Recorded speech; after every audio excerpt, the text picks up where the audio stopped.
Alright, Caveman here again.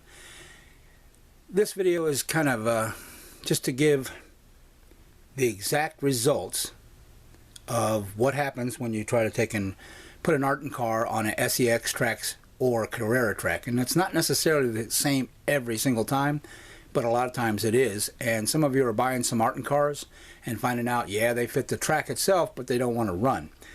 And this is how that can be fixed without destroying your set, without taking and buying extra controllers, at least like the controller that I'm using today. So first of all, what I want to take and try to do is just give you some reasons of, so it makes more sense. Now that meter, let's see here, I got it upside down, but it's upside down for me, but in the right place for you. This is the exact voltage, all right, from an Artin power supply that's rated at 12 volts, and this is really only putting out maybe 11.4, 11.5, okay? Now, the other one, which is an SCX, or in this case, I'm sorry, a Carrera transformer from a Carrera Go, is 14, what is that, 14.9, okay? And I'm just hooking it up to it. They're taking, let you know exactly what I'm reading here, okay? Now, here's what happens. You would think that the Carrera voltage at 14.4, 14.5, whatever it actually ends up being, would actually run the cars with Artin with no real problems at all. And there are a few transformers that Carrera made for the 1/43rd scale that will, but they don't run it really as good as it should, but it does run them. All right, but here's what happens. I'm going to take and connect these two wires, which are directly from the Carrera transformer. No controller being used, no track or anything, okay? Now all I'm going to do is just touch them to the brushes or the pickups here. And this is for an SCX car, and you can listen to it because this is wide open, if you will. And there went the neighborhood because it's not working at all. All right, what do we got going on here?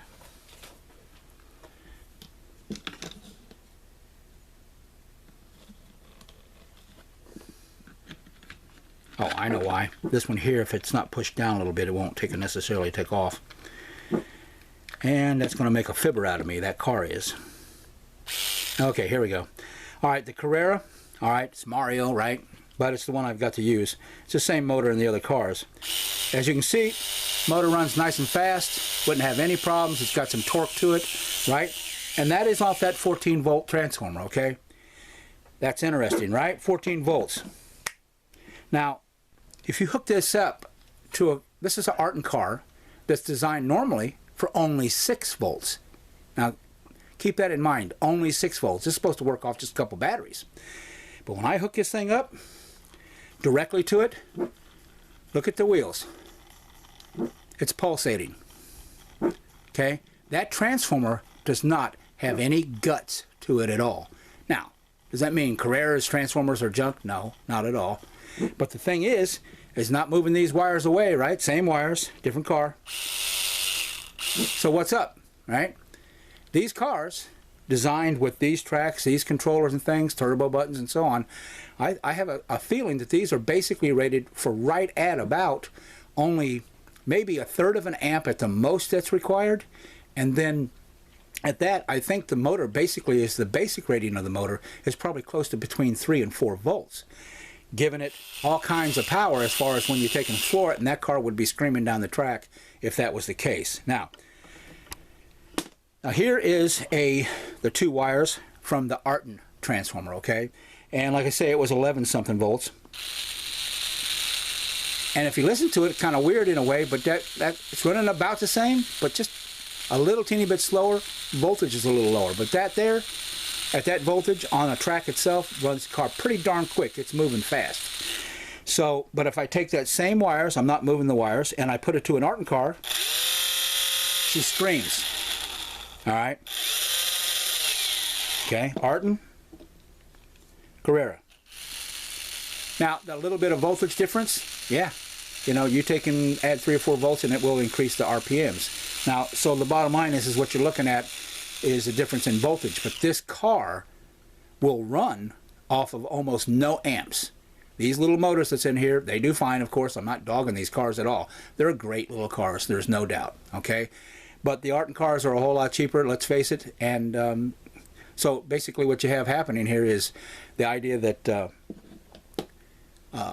you know, people are buying the cars, they go to put their Artin car on the track, and it just doesn't want to go nowhere. All right, now I've already taken in and switched out a plug, all right, that's connected directly to an Artin controller. All right, now if I hook that up, all right, over here, and I take the controller that comes with the Carrera set and I plug it in, nothing's been happened, I haven't opened this at all. And I'll even take off this little clip here that is supposed to take and, you know, be for the younger user.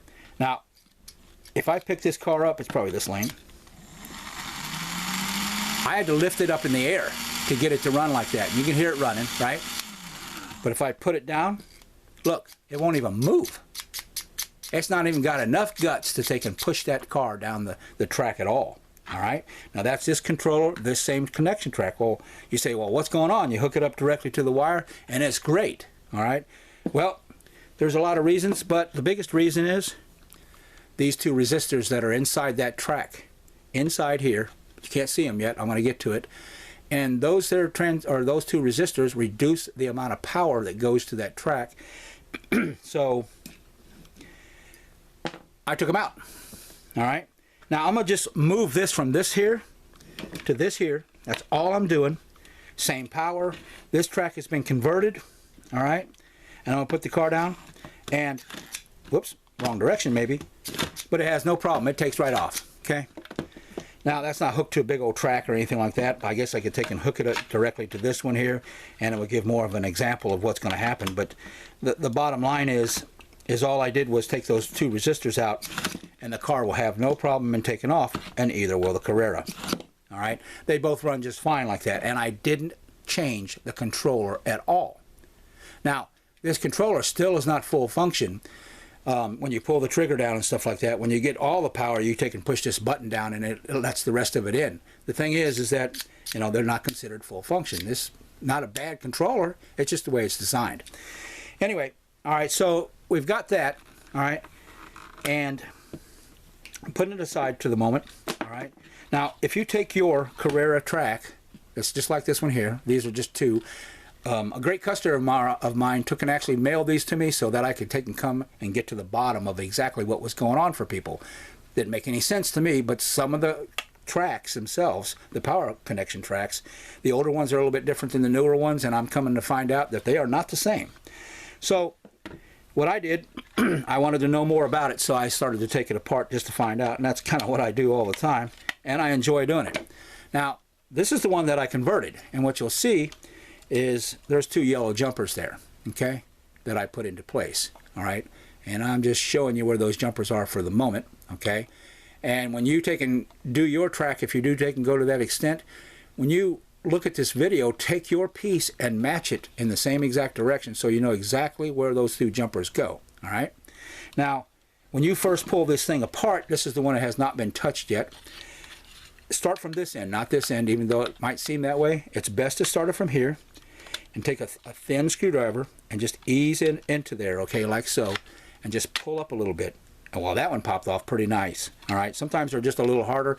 Just ease up on it like this here so it doesn't break the pieces and stuff. If it does, just slap it back on there the best you can, and it won't hurt anything. It's just a cover. Now, the first thing that you see if I can do this right, is the resistors and those capacitors in place. That's what's in there without taking anything out. Now, all I did was pull this cover. All right. Now, if you reach in there, you can take and pull this back, and it just slides out. It's that simple. Right? You can take and see the two grooves on each side where it goes back in, right? Now when you put this cover, when you put this cover back on and it goes into place and snaps down, all right, it holds that little circuit board from pushing back out, so when you plug it in from this side, it's not pushing it to where it just falls out, okay? So anyway, now I can take and spend a whole lot of time showing you exactly how to do this, and I will show you all the things that you need to take and see. Now, I'm going to do this just because I have one set of hands, all right, and all the reason I'm doing that is to help me hold that thing down still. Now you can do it a couple different ways, all right, and I'm going to show you both. You can take and simply, let me see if I can get this a little bit closer.